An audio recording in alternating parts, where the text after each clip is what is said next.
2, 3. Influencer, influencer, influencer, influencer.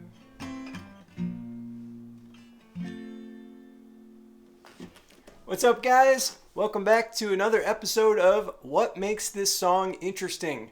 Today we're going to be going over my song Influencer, which is on Spotify now. In fact, it's having a major resurgence in streams on Spotify. So if you would, please click listen now and go check it out when you're done with this video.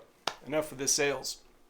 So yes, this is my video series called What Makes This Song Interesting, where we go over my songs. It's based on the Rick Beato video series called What Makes This Song Great, but here we're talking about my songs, and it would be weird if I called them great, so we're calling them interesting. Let's get right into it. Influencer. There are 3 things that make this song interesting in my mind. It's a very different song and kind of a departure from my previous songwriting process, which, I mean, that's weird to say. I've had like hundreds of songwriting processes. Lesson 1 in this video. You can write a song any way you want to. Okay, let's get straight to Influencer. Reason number 1 why Influencer is interesting is it's topical. Now this really goes back to like topical folk songs of the 1940s, 50s, and 60s, I would say, where folk music really was about culture, moving culture forward, bringing forth topical awareness issues like politics and the civil rights movement, social values. It was very much the people's music. And it depends on how you look at this song, Influencer, on whether or not you would think that it's funny. In a weird, it's one of those songs that has like a dark side and a funny side, and it's a multi-dimensional kind of thing. But it's about culture. It's about influencers on Instagram and TikTok and YouTube, and it's kind of a commentary on social media from one person's experience. So in the lyrics, it obviously talks about a person's perception and value of the influencer that they're watching, and how it talks about the exchange of like how influencers come onto the screen.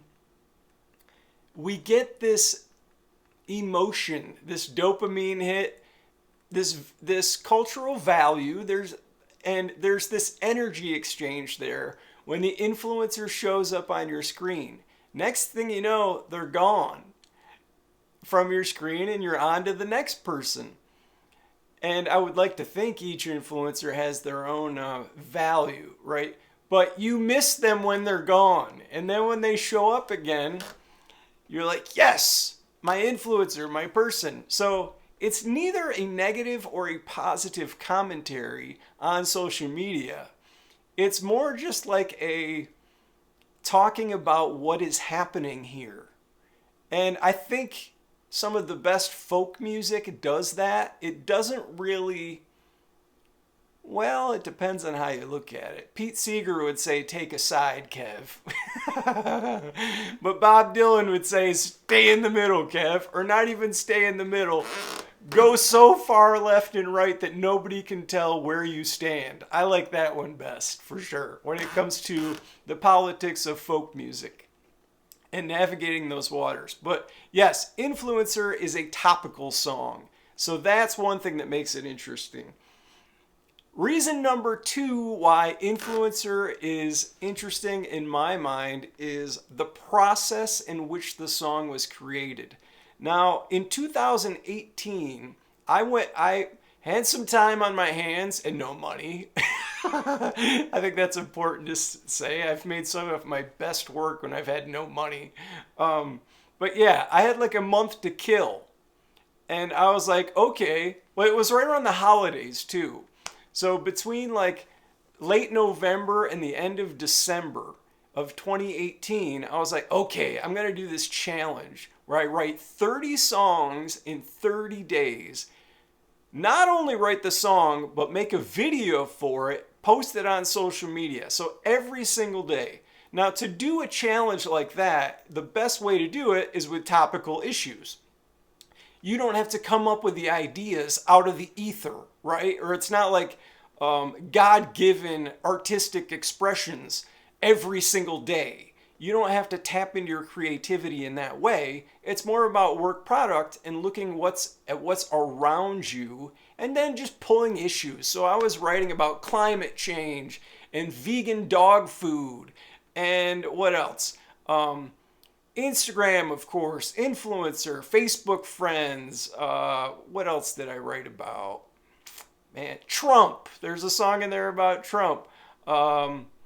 There's one called Free the Weed because marijuana was becoming legal. There's a lot. So for 30 days, I made a new song and put out a video for it. And about halfway through, I was like, dude, this is tough. Actually, by day like 8, I was like, man, how am I going to do this? But you get on a roll and you just keep cranking them out, you know? And when you're making that many songs, you get a lot of really good chord progressions and melodies come out of that. And to the point where when I was done with the project, I was like, man, you know what? I probably could move to Nashville and become a singer-songwriter or a songwriter on Music Row, where I was writing for, I don't know, a publishing company every day. That's another video. But yes, the process. So Influencer was written on like day 23, I think, towards the end of the 30 songs in 30 days, and I needed material, and I just kept cranking them out. So I was on Instagram, and I said, Influencer. Cool, let's do it. Influencer. Influencer. Pink hair, yoga pants, how do you make that pose? Sweet voice, sexy dance, where do you buy those clothes? And then you disappear. I get high on you every time I see your face. I get high on you. You get the point. That's where I was going. That's how Influencer was made. I had like one day to write it and record it. Now, since then, I've written another verse and a cool like little instrumental guitar part to it. But I'm perfecting that.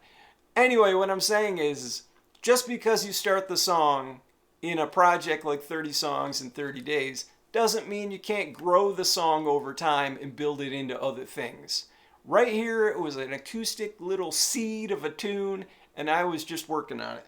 Okay, reason number 3 why I believe this song, Influencer, is interesting is kind of we just talked about, but it's format. This is short. On Spotify right now, the song is 1 minute and 4 seconds. And as you can imagine, writing 30 songs in 30 days, you don't have as much time to write out extensive verses and bridges. And it's about like concise power in both the lyrics and the chord progressions. No time to waste here. Get to the vocal, deliver a message in a short amount of time, in a short amount of words, and hopefully with a beautiful melody, with a beautiful chord progression. So the format of short songs was also very new to me at that time. Now on Spotify, I have songs that range between, probably 30 seconds and 7 minutes. And then I've got stories on Spotify that go into 15 minutes. And over time, even with my social media content, I've found that having really short, punchy, quick engagement content on one hand, and really long, 15, 20-minute videos, tutorial videos like this one on YouTube and Instagram and Facebook has been a great asset for me. It's a way for people to get to know me better as an artist, and it's a way for me to, more importantly, deliver a creative message in a multitude of ways. It's made me become a better storyteller in my lyrics and in my vocals and talking to you now. So I would encourage any songwriter, actually any content creator, to experiment with formats. Do short stuff, do medium stuff, do long stuff, and figure out your best way of delivering that content. Because in this diverse world, those skills carry over. So like everything that I learn here talking to you on YouTube makes me a better live performer too, because I can talk to my audience and tell stories. And the 30-second video that's short that I post on Instagram or TikTok or YouTube Reels makes me a more concise speaker in a live show if I've only got 30 seconds to talk. So all these skills stack over time. Let's review the 3 reasons why I believe this song Influencer is interesting. Number 1, it's topical. Number 2 was the process that I used to create the song, 30 songs in 30 days. And number 3 is the format. It's super short. I wanted to deliver an accurate message of the influencer in, I think it's 1 minute and 4 seconds, the entire song. It could be less than that. I can't remember. It's short. But those are the 3 reasons why. And it's very, very different than my other songs. Where the Wild Things Grow, Burn Away, I Go to Work. Every song is different to me. And I think that's really the fun part of being a songwriter and creator and a social media person and an advertiser and all that stuff. Anyway, I'm going long. Thank you for watching this video. Subscribe to the channel if you haven't yet, and I'll see you in the next video. Bye.